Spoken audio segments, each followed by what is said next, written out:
Gimingaw ako sa presensya mo, wali ka pagtando ang kasing-kasing ko.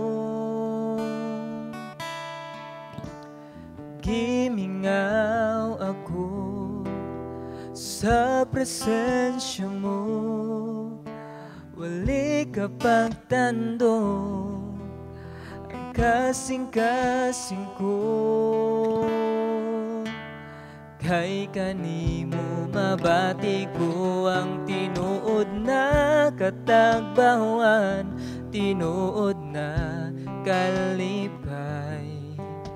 Nagipangandoy ko, kay kanimo mabati ko ang tinuod na paghigugma. O Jesus, ikinahanglan ka.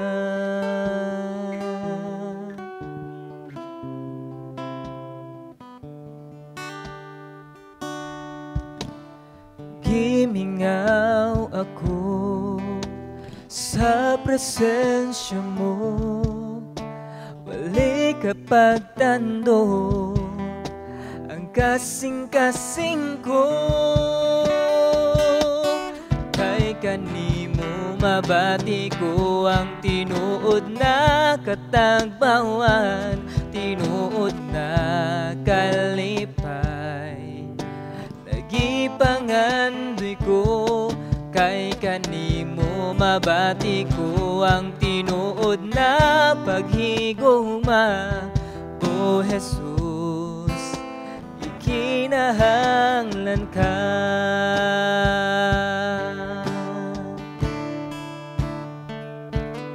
Kay kanimo mabati ko ang tinuod na katagbawan, tinuod na kalipay.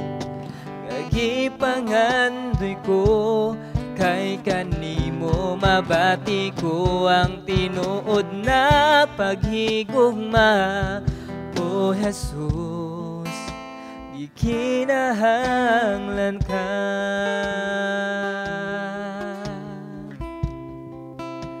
Di kinahanglan ka.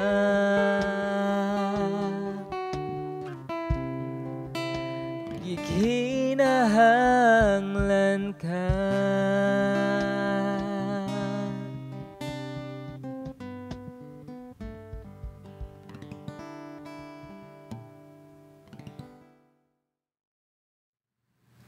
Mayong adlaw sa tanan. So karon nga adlaw, mao nga to ang Thanksgiving Sunday. So salamat sa Ginoo. Padayon ta nga naka-celebrate nining mao nga adlaw. And kana tungod sa pagkamatinud-anon si Ginoo, tungod sa iyang grasya, kaluoy ug pabor nga always niya gi-extend sa mata ko sa nato and even kini nga mao nga church, dati LCC. Now nining Sunday tungod kay Thanksgiving karon, magisguta mahitungod sa mga butang nga diin gihimo sa Ginoo sa atong kinabuhi, gihimo sa Ginoo niini nga mao nga church. Unsa ang pagkamaayo sa Ginoo, ang iyang pag-atiman sa matag usa. Ang ato nga pagatukion karon nga passage na makita sa Episo, Episo kapitulo 1 bersikulo 3 hangtod sa 6. Again, Episo kapitulo 1 bersikulo 3 hangtod sa 6. Akong pagabasahon, nag-ingon, magpasalamat kita sa Dios ug Amahan sa atong Ginoong Hesukristo, nga nagpanalangin kanato sa tanang espirituhanong gasa sa langit diha sa atong pagkahiusa kang Kristo. Sa wala pa buhata ang kalibutan, gipili na kita sa Dios diha kang Kristo aron mahimo kitang balaan ug walay sala sa iyang atubangan tungod sa gugma. Daan nang gitakna sa Dios nga himuon kitang iyang mga anak pinaagi kang Hesukristo. Mao kini ang iyang kagustuhan. Bersikulo 6, daygo nato ang Dios tungod sa iyang mahimayaong grasya Sa iyang gasa nga gihatag kanato pinaagi siyang hinigugmang anak. Duko tong ulo magampo ta. Lord, gamhanan namo nga Dios. Ikaw ang ayan nga himayaon, simbahon, alagaran, pasalamatan, daygon sa matagos sa kinabuhi. Bisan pa nini nga mao nga adlaw ko Dios, ani among matagos sa kaugalingon, amo ang gihalad diha kanimo as a living sacrifice. Nga diin ning adlaw ikaw among daygon sa matagos sa kinabuhi. Ug dili lang kay ning adlaw kun dili sa tang panahon, welcome abuhi pa o Dios. Karon sa mong pagtuon si mong pulong, O Holy Spirit, ikaw magapamuhat sa matagos sa mag-illuminate sa matagos sa so that able me nga maka-understand sa imong mensahe nga ipaabot karon. Saligan ka namo nga imong pulong magapamuhat sa matagos sa kanamo kakinabuhi. Dalaygong ka sa tanang panahon sa ngalan ni Jesus. Amen og amen. Now kini nga passage nga ato nga pagaisgutan karon, common kayo nga passage nga sinulat ni Apostle Paul. O kani nga letter nga gisulat ni Apostle Paul, probably samtang siya naapa sa pristuhan nga nagsuwat siya nini. O kini nga passage is ang concept ani mahitungod ni sa God's eternal plan sa kaluwasan. Nga diin ang mao nga kaluwasan nag-initiate na sa Ginoo before niya gibuhat ang kalibutan, before ta niya gibuhat. Nanani nga maong plano sa Ginoo. Nga nag-emphasize sa grasya sa Ginoo is mao ang foundation sa kaluwasan sa matagos sa katao. Dili kung kinsa ta, dili ang ato ang maayong pagkakita, dili kung kinsa atong status sa kinabuhi, unsa atong status, unsa ato ang abilidad sa kinabuhi, dili kana kun dili mao ang grasya sa Ginoo. And kini nga maong trabaho sa Ginoo sa matagos sa is nag-aim ni nga sa iya nga gibuhat nga mao ang kaluwasan nga gihatag sa daghang mga tao is mubalik og himaya ngadto lamang kaniya. Og kini nga maong mensahe nga atong pagaisgutan karon, nindot kayo nga magpahinumdom sa matagos sa nato. Open times sa atong kinabuhi, like kusog kay ta mo pasalamat sa mga panalangin nga gihatag sa Ginoo nato dinhi sa kalibutan. Like samtang naata dinhi nga nakasurvive ta, dili ta makalimot sa pagpasalamat sa mga pagkaon, sa mga gamit nga gihatag sa Ginoo nato, mga sinina o unsa pa nga naa sa atong panimalay. And ang mensahe karon nga atong pagaisgutan is dili lang mahitungod sa mga blessings dinhi sa kalibutan nga atong makita, atong mahikap, but kini nga mao nga panalangin or gasa nga gikan sa Dios nga atong pagpasalamatan is mga espirituhanon nga diin kini nindot nga magpahinumdom sa matag-usa nato ka kinabuhi. Tungod kay usahay makalimtan ni nato pagpasalamat, makalimtan ni nato paghatag og dakong value sa ato nga matag-usa kinabuhi. Now, una natong makita, first na to nga point, makita sa ato nga passage sa bersikulo 4. Like, unsa man nga mga espirituhanon nga gasa nga gihatag sa Dios nga worth nato nga pasalamatan sa matag-usa nato kinabuhi.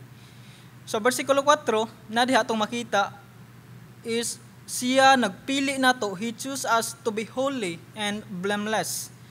So bersikulo 4, so wala pa buhata ang kalibutan, gipili na kita sa Dios diha kang Kristo aron mahimo kitang balaan ug walay sala sa iyang atubangan. Now sa maong mensahe nga atong makita is before gibuhat sa Dios ang kalibutan, gipili na ta niya nga mahimong balaan. So what does it mean nga mahimo tang balaan? Like gipili na ta sa Ginoo, gilain na ta sa Ginoo, gisit apart na ta sa Ginoo sa specific nga purpose. Sa unsa man nga purpose, ang maong purpose is to live a life nga mahimaya ang Ginoo. To live a life nga Christ-likeness sa atong matag-usa sa kinabuhi. gipili na tangdaan sa Ginoo nga diha sa iyong atubangan we're blameless. Diha sa atubangan sa Ginoo kita mga matarong, diha atubangan sa Ginoo kita walay sala. Like kung atong hunaw-hunahon pa kayo, grabe nga grasya nga gihatag sa Ginoo nato. Nga din ang ayan kaayo nato nga pasalamatan sa tong matag-o sa kinabuhi. Tungod kay ngano man, like kung butong na naon, like daghan kayo sa mga tao, like usata sa gitsus sa Ginoo. And kini nga mao nga mensahe nga gipili na tangdaan is daghan sa mga tao ang sulti nga like kinsa man ang mga pinili sa Ginoo or naabay mga tao sab nga wala gipili sa Ginoo. Later on ato ning mahisgutan sa next nga points. Nga rin sa matag-usa nato kinabuhi, ang pagpili sa Ginoo is kana iyahang kabubuton sa atong matag-usa kinabuhi. Dili kung unsa ang nakita sa Ginoo nato, kundili kana iyahan ng kagustuhan, iyahan ng will nga diin kita pilion, nga diin mahimutang balaan, mahimutang righteous diha sing atubangan, makabaton ta og kaluwasan diha kang Ginoong Hesukristo. Ug kana usa ka dako nga grasya nga gihatag sa Ginoo sa matag-usa nato kinabuhi.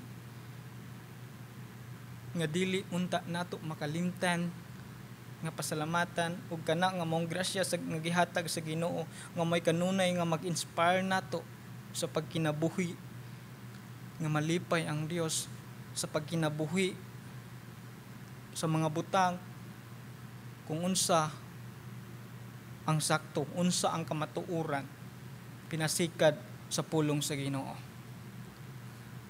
Karon matag-usa nato nakabaton ta sa kaluwasan.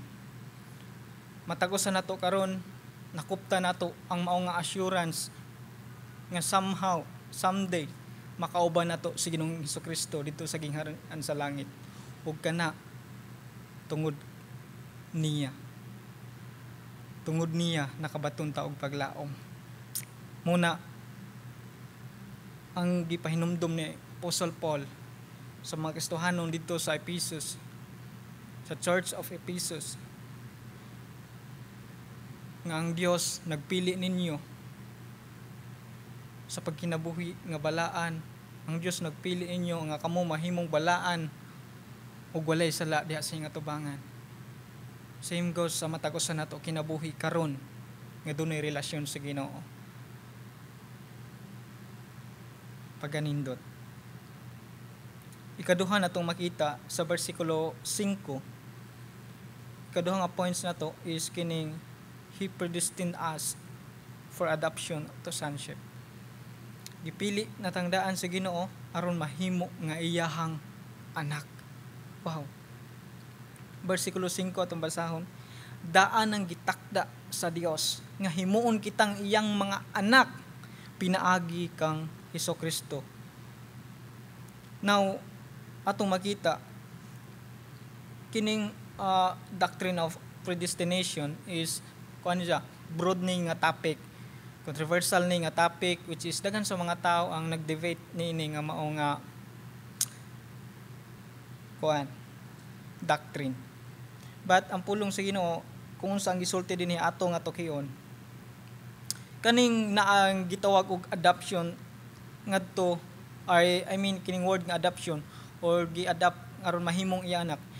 Sa historical background nini, kining sa ang mga sa unang panahon ang mga Hudiyo or kat nang naa sa mga gitawag og nasa possession sa diha nga diin sila walay anak siya ug ang iyang asawa like wala sila anak, ang mahitabo is mang-adopt sila og bata sa lain nga ginikanan. Ug ang mahitabo kato nga ilang ma-adapt nga bata is himuon to nila nga ilahang anak. Ang mahitabo itrato to nila nga ilahang tinuod nga anak. Ug kato nga maong bata nga ilang gi-adapt is kung unsa ang naa nila is ilang ihatag ngadto sa mao nga bata. Nga diin nagsignify siya nga like ang kato nga bata mura na siya og nagikan sa ilahang bloodline nga ilaha na to. O kini sa sama nga pagpasabot nato nga mga nagtuo sa Ginoo, nato nga dunay relasyon sa Ginoo, nga kita nahimo nga gi-adapt ni Ginoong Hesukristo aron mahimong iyang mga anak. Matag sa nato na reconcile ta diha kang Ginoong Hesukristo, nahimo ta nga iyang anak tungod sa ato ang matag sa kinabuhi nga nakabaton ta og relasyon ngadto kaniya tungod kay kita mituo niya. Nga diin sa mao nga mensahe, nga diin kining word nga predestined is dunay duha ka klase, kining gitawag og election o reprobation. Nauna ang election, kining election is mao ni siya ang Ginoo is nagpili sa mga tao aron maluwas. Dunay gipili ang Ginoo nga mga tao nga diin aron sila makabaton og kaluwasan, nga sila makabaton og paglaom nga makaadto sila sa gingharian sa langit. Now kining reprobation is opposite ni siya sa election. Nga ang reprobation is ang Ginoo doon na po'y mga tao nga iyang gipili nga dili maluwas. Like kung sa ato ang human nga perspective, like mura og unfair ang Ginoo, di ba? Murag like nganong na may gipili sa Ginoo nga maluwas ug nganong na may gipili niya nga dili maluwas. Now nato nga mga tao usahay makahimo ta og conclusion. But si Ginoong Hesukristo kana iyahan na nga kabubuton.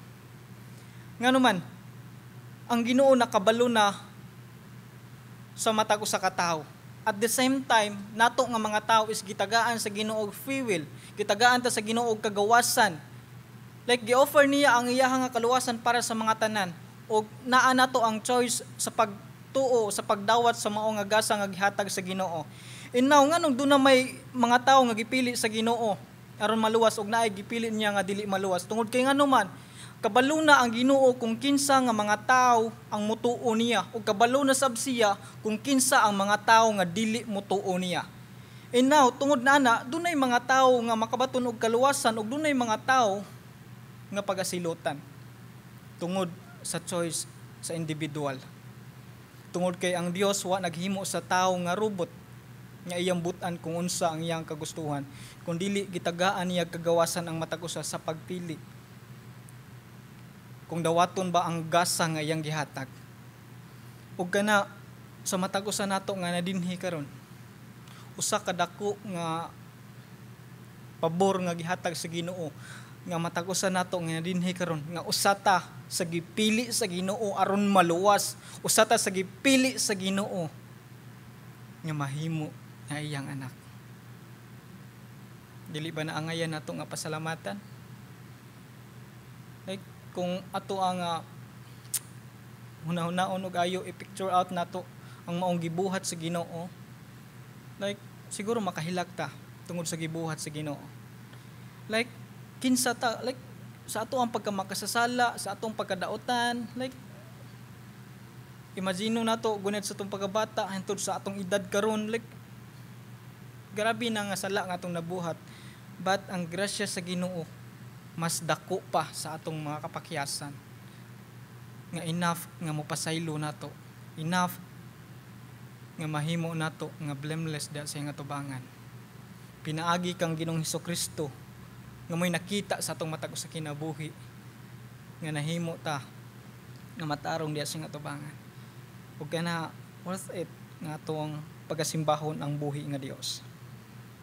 Ikatulong atong makita sa bersikulo 6, katulong nato nga punto kining gitagaan taniya sa maong gasa nga free, walay bayad. Nganong wala may bayad? Tungod kay dili kita ang nagsacrifice, dili kita ang naghago, kundi si Ginoong Hesukristo. Si Ginoong Hesukristo nagsacrifice until siya namatay dito ibabaw sa cross. Ug hangtod siya nabanhaw diha sa lubnganan sa mga patay. Ang maong gibuhat ni Ginoong Hesukristo nga pagsakripisyo is para nato. Tungod kay ngano man, kita nga mga tao is dili ta able nga makasave sa ato ang kaugalingon. Walay usa nato nga able nga makadupa sa atong isig ka tao. Tungod kay ngano man, again makasasala ta. Ug walay lain nga angayan, walay lain nga takos nga mahimo nga may makaluwas nato kun dili si Ginoong Hesukristo lang. Tungod kay ngano man, wala siya sala. Siya 100% human, 100% God. Sa iyang humanity, wala siya sala. That's why siya lang ang perfect sacrifice sa atong mga kapakiyasan. Ug pinaagi ni ana nga iyang gibuhat, nahimo tang pinasaylo diha sa hingatubangan. Gawas nun ta, pinaag diha sa bandage sa kasalanan. Ug kana nga mga butang, kana nga mga espirituhanong gasa nga gihatag sa Ginoo sa matag usa nato. Takos kaayo nga pasalamatan ang Ginoo niana. Kana nga gibuhat sa Ginoo sa atong kinabuhi. Kana nga mga sakripisyo nga gibuhat sa Ginoo sa atong kinabuhi. Kana nga gugma sa Ginoo nga gi-extend sa matag usa nato. Angayan siya nga ulian nato sa mga pagpasalamat. Angayan siya nga ato ang simbahon nga matinud-anon sa atong matag usa kinabuhi. Angayan siya nga matag adlaw sa atong matag usa kinabuhi nga isangyaw ngadto sa daghan nga mga tao. Itong iduka tong ulo magampo ta. Lord, salamat kayo nining mga orasa. Salamat sa imuhang mga mensahe nga nagpadayon sa pagpahinumdum kanamo sa mga butang nga angayan namong pasalamatan sa mga matag usa kinabuhi. Nay mga panahon Ginoo nga maglibog mi kung unsa among pasalamatan or naaba mi angayan nga pasalamatan, and we forgot Ginoo nga dunay pinaka angayan namong pasalamatan ug mao kana ang imong gibuhat, mao ang mga espirituhanong gasa nga imong gihatag sa matag usa kanamo.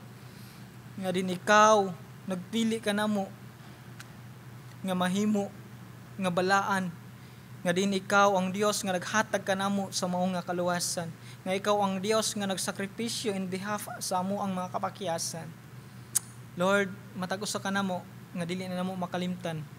Matag adlaw sa mong kinabuhi, matag oras sa mong kinabuhi, nga mahimo ming mapasalamaton kanimo sa imong gibuhat sa matag usa kanamo. Ug kanang among gibuhat nimo sa mong kinabuhi, dili lang kay amo na nga sa mga personal, but amo usab na nga i-share ngadto sa uban, nga aron sila usab makabaton sa mong kaluwasan, maka-experience sa imuhang gugma ug kalooy. Lord, kini nga mga church, parin ko nagampo, parin ka mag-bless Ginoo, nga kini nga mga church sa matag usa nga mga members Ginoo nga padayon nga mutubo sa espirituhanon nga bahin, padayon diha sa pagkinabuhi nga ikaw malipay, giniyahan sa imong mga pulong, giniyahan sa balang Espiritu Santo, nga sa kanunay mahimo nga magdepende kanimo sa tanang panahon, mag-rely kanimo Dios. Ug ikaw ulian sa mga himaya, pagdayeg ug pagpasalamat. Talaygong ka sa tanang panahon. Sa ngalan sa Amahan, sa Anak ug sa Espiritu Santo. Amen ug amen.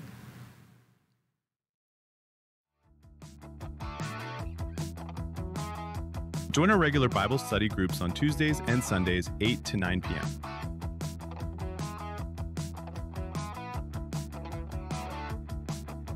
as well as a time of fellowship and encouragement with fellow believers. Let's gather for our next prayer meeting on November 28th. Join our next Couples Fellowship on November 29th as we celebrate Thanksgiving and Christmas.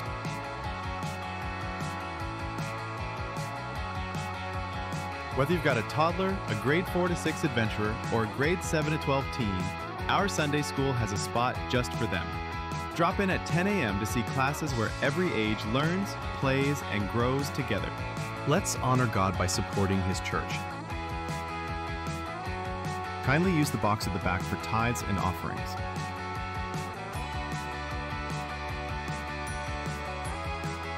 Follow our Facebook page to stay updated on church activities.